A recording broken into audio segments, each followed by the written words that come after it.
What looks like the aftermath of a tornado, investigators believe is really the result of drinking and driving.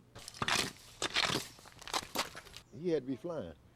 Around 3 a.m. this morning, two young men who investigators believe may have been drinking and driving crashed into several parked vehicles, ultimately destroying the porch of this house. It literally shook the house, Now you can see my basement. The porch is destroyed, my van is destroyed. That's all I had.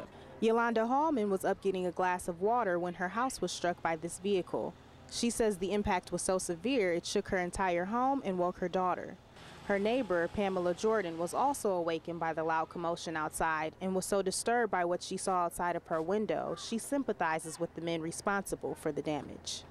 I feel sorry for the drivers because they were just driving so recklessly.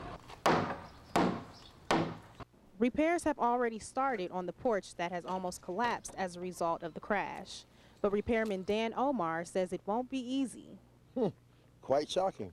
He actually knocked the porch off the house. It's got to be totally rebuilt. Totally rebuilt.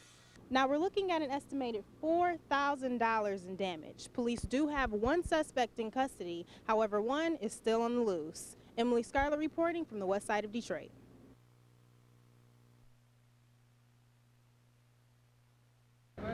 Police have been patrolling the area all day after a mother blew through the stop sign, traveling at speeds double the normal speed limit for most residential areas.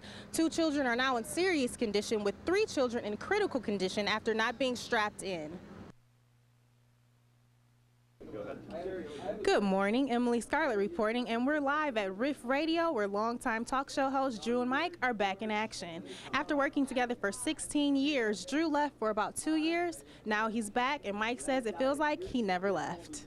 I met Taylor Hicks that day, by the way. 3, 2. The highly rated AM talk show is back on air with its pair, Drew and Mike. We don't know what the future holds, but we hope Drew is here to stay. From Oak Park, Emily Scarlett reporting. Family members say they haven't seen him in 7 years, but local Detroiters are saying otherwise. Jason Bernard Grimmick simply disappeared 7 years ago.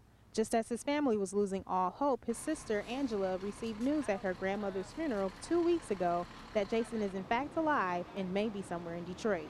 And we got a couple of people after we passed out the flyers that said they saw him unconscious in a hospital about 14 or 15 days ago, which is the time my mother died. We don't want 2 tragedies.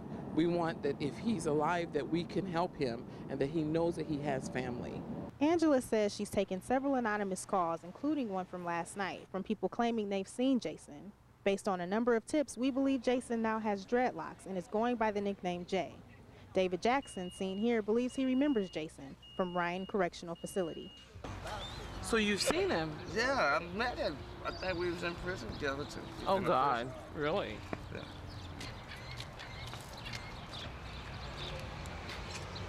It's been some time.